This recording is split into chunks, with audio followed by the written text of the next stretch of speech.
बटेंगे तो फिर कटेंगे, घुसपैठियों की साजिश, खतरे में 100 करोड़ हिंदुओं को कलमा पढ़ाने की साजिश।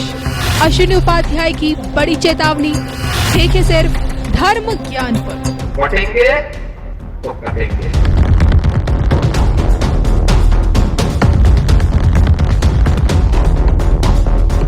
नमस्कार, धर्म ज्ञान के दर्शकों का स्वागत है और मैं हूं आपके साथ कविता राणा। कृष्ण जन्माष्टमी के मौके पर श्री कृष्ण जन्मभूमि से यूपी के मुख्यमंत्री योगी आदित्यनाथ ने एक बड़ा बयान दिया और कहा कि अगर बटेंगे तो फिर कटेंगे। लेकिन क्या आप जानते हैं कि अब बिना कटे देश के 100 करोड़ हिंदू मुसलमान बनने जा रहे हैं। जी हाँ, सनातन पर एक बहुत बड़ा खतरा अब मंडराने लगा है। क्या है पूरा का पूरा मामला जो कि घुसपैठ से जुड़ा हुआ है, इसी पर चर्चा करने के लिए, इस मामले को समझने के लिए, मामले की गंभीरता को समझने के लिए आज हमारे समक्ष मौजूद हैं पीआईएल मैन, सुप्रीम कोर्ट के वरिष्ठ वकील और धर्म से सनातन अश्विनी उपाध्याय सर जी। सर, स्वागत है आपका। आप अक्सर धर्म ज्ञान पे, आपके कई वीडियोस हैं, आपके साथ कई मेरे इंटरव्यूज भी हैं जिसमें हम सनातन धर्म को जानने की कोशिश करते हैं, धर्म रिलीजन में क्या डिफरेंस है ये जानने की कोशिश करते हैं। लेकिन आज मसला है 100 करोड़ हिंदुओं के अस्तित्व को लेकर। देखिए, जैसा मैंने पहले ही कहा था कि मेरी पीआईएल चल रही है, धर्म अलग होता है, रिलीजन अलग होता है। धर्म जोड़ता है, रिलीजन तोड़ता है। धर्म प्रकृति के अनुरूप चलता है, रिलीजन व्यक्ति के अनुरूप चलता है। जैसे नदियाँ किसी से भेदभाव नहीं करती, पेड़ किसी से भेदभाव नहीं करते, पहाड़ किसी से भेदभाव नहीं करते, वैसे ही धर्म किसी से भेदभाव करना सिखाता नहीं है। ऊपर से जो रिलीजन होता है, जो किसी व्यक्ति के द्वारा शुरू किया जाता है, वो भेदभाव करना सिखाता है। वो कहता है आपस में तो भाईचारा होगा लेकिन सबके साथ भाईचारा नहीं होगा। तो ऐसे बहुत अंतर है। एक जो आज आपका सवाल है ना, वो है घुसपैठ की और धर्मांतरण की। पहले 2014 के पहले तक, जब तक कांग्रेस की सरकार थी और ज्यादातर राज्यों में कांग्रेस की सरकार थी या तथाकथित सेकुलर सरकार थी जी। उस समय जो घुसपैठी आ रहे थे म्यांमार से और बांग्लादेश से, जिनकी संख्या इस समय 5.5 करोड़ से ज्यादा हो चुकी है, वो अपने असली नाम से आधार बनवाते थे, अपने असली नाम से राशन कार्ड बनवाते थे, अपने असली नाम से वोटर आईडी में नाम जुड़वाते थे, अपने असली नाम से बर्थ सर्टिफिकेट बनवाते, सारे डॉक्यूमेंट अपने असली नाम से बनवाते थे जी। 2014 के बाद ये जो बांग्लादेशी आ रहे हैं, रोहिंग्या आ रहे हैं, 2014 के बाद चूंकि कई राज्यों में भाजपा की सरकार हो गई है, तो उन्होंने बड़े प्लान्ड वे में हिंदू नाम से सारे डॉक्यूमेंट बनवाना शुरू कर दिया है। बांग्लादेशी आते कैसे हैं? रोहिंग्या बॉर्डर पे आते हैं, 2000 रुपए दे के अंदर आते हैं। कॉमन सर्विस सेंटर पे जाते हैं, क्योंकि फर्जी डॉक्यूमेंट बनाना कोई गंभीर अपराध नहीं है, तो 2000 रुपए में आधार बनवा लेते हैं। जैसे उनका एक डॉक्यूमेंट बन जाता है, वो नगर निगम के दलाल को पकड़ते हैं, 2000 रुपए में उनको बर्थ सर्टिफिकेट बना देता है हिंदू नाम से। ठीक है जी। अब 2 डॉक्यूमेंट उनके हिंदू नाम से हो गए। फिर वो दलाल को पकड़ते हैं तहसील के, वो 2000 रुपए लेता है और हिंदू नाम से उनका बाकायदा राशन कार्ड बनवा देता है। हिंदू नाम से 3 डॉक्यूमेंट हो गए। फिर दलाल को पकड़ते हैं तहसील में, एसडीएम ऑफिस में, हिंदू नाम से डोमिसाइल सर्टिफिकेट बना देता है। 4 डॉक्यूमेंट हो गए। आरटी ऑफिस को दलाल को पकड़ते हैं, 3 से 4000 रुपए में हिंदू नाम से ड्राइविंग लाइसेंस बनवा लेते हैं। जब उनके 4-5 डॉक्यूमेंट हो गए, उस समय फिर इलेक्शन कोई आने वाला होता है। भाई, भारत में तो हमेशा इलेक्शन चलता रहता है, पार्षद का, प्रधान का, विधायक का, सांसद का। वोटर आईडी हमेशा अपडेट होती रहती है। इलेक्शन कमीशन जगह जगह अपने वो भी लगाता रहता है, भाई जिसको इसको अपडेट कराना है कराते रहो। फिर वो हिंदू नाम से वोटर आईडी बनवा लेते हैं।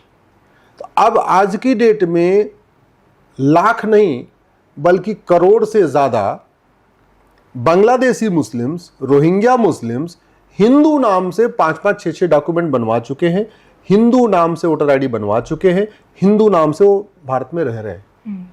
अब बड़े प्लान में उनकी जो प्लानिंग चल रही है कि अब वो सामूहिक धर्मांतरण करेंगे। हैं वो मुस्लिम, हैं वो म्यांमार के, हैं वो बांग्लादेश के, पहचान हिंदू बना रखी, पहचान उन्होंने अपनी हिंदू डॉक्यूमेंट में पहचान हिंदू नाम से बना लिया। हिंदू वाला कोई काम नहीं करते, ना होली मनाते हैं, ना दिवाली मनाते हैं, ना रक्षाबंधन करते हैं, कुछ भी नहीं करते, न तिलक लगाते हैं, न रक्षा करते, कुछ नहीं करते, न नवरात्रा करते हैं, न जन्माष्टमी मनाते हैं, न शिवरात्रि मनाते हैं।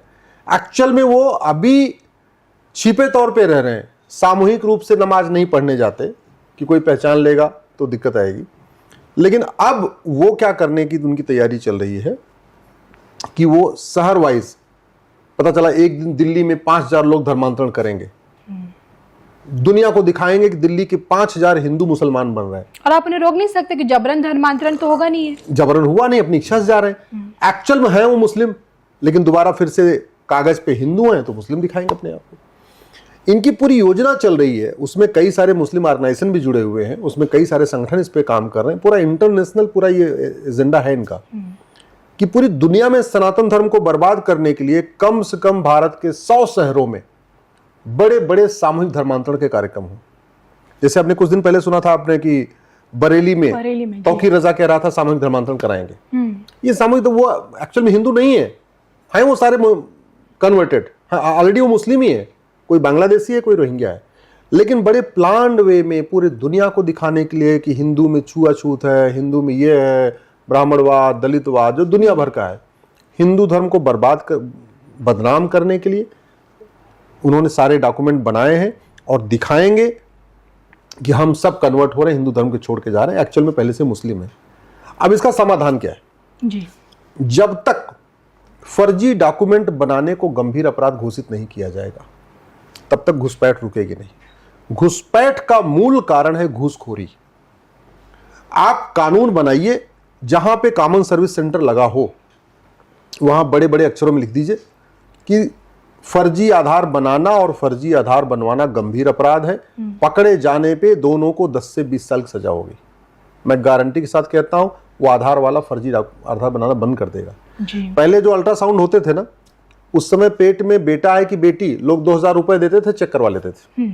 उसके बाद कानून आया और ये कानून बनाया सरकार ने कि जहां जहां पे अल्ट्रासाउंड सेंटर होगा वहां पे लिखना भी पड़ेगा कि अल्ट्रासाउंड ये लिंग परीक्षण कराना गंभीर अपराध है, पकड़ने जाने पे सजा होगी। उसके बाद देखिए लोगों ने टेस्ट करना छोड़ दिया, ना अल्ट्रासाउंड वाले टेस्ट कर रहे हैं ना कोई टेस्ट करवाने आ रहा है। और नतीजा क्या हुआ, पहले 1000 लड़कों पे 800 लड़कियां होती थी, जब से वो कानून बना लड़कियां 930 हो गई, लड़कियों का अपना अनुपात शेयर रेशियो बढ़ गया। इसलिए मैं कह रहा हूं कानून बनाइए, जहां जहां आधार बनता है वहां हर जगह मैंडेटरी करिए, फर्जी आधार बनाने वाले को दोनों को 10 से 20 साल सजा होगी, प्रॉपर्टी जब्त होगी, नागरिकता खत्म होगी। मैं गारंटी के साथ कहता हूं फर्जी आधार बंद हो जाएगा। जहां राशन कार्ड बनता है वहां बड़े बड़े अक्षरों में लिखा होना चाहिए फर्जी राशन कार्ड बनवाना गंभीर अपराध है, पकड़े जाने पे दोनों की 100% संपत्ति जब्त होगी, नागरिकता खत्म होगी और 10 से 20 साल सजा होगी। राशन कार्ड दोस्तों, एक पानी की बोतल की कीमत कब तक रहती है? जब तक उसके अंदर पानी होता है। एक बार पानी पीने के बाद लोग बोतल को फेंक दिया करते हैं। इसी तरीके से दोस्तों पानी की बोतल के अंदर जो पानी होती है ना होगी और 10 से 20 साल सजा होगी, राशन कार्ड बंद हो जाएगा। जहां बर्थ सर्टिफिकेट बनता है नगर निगम में, जहां डोमिसाइल सर्टिफिकेट बनता है तहसील में, जहां जहां ये डॉक्यूमेंट बनता है वहां पे नोटिस बोर्ड लगाना जरूरी है कि पकड़े जाने पे बनाने वाले और बनवाने वाले दोनों को 10 से 20 साल सजा होगी। तब जाके ये घुसपैठ रुकेगी और तब जाके ये धर्मांतरण रुकेगा। नहीं तो अगले 3 से 4 साल के बाद पूरे भारत में बड़े मास लेवल पे कन्वर्जन शुरू हो जाएगा और ये दिखाया जाएगा पूरी दुनिया में हमारी शीशा लेदर हो जाएगी, पूरी दुनिया में सनातन धर्म की बदनामी होगी। जबकि एक्चुअल में है वो मुस्लिम, आए हैं यहाँ पैसा देके, घूस दे के आए हैं और घूस दे के सारे डॉक्यूमेंट बनवाए हिंदू नाम से। तो इस घटिया कानून का परिणाम ये होगा सनातन धर्म बदनाम हो जाएगा।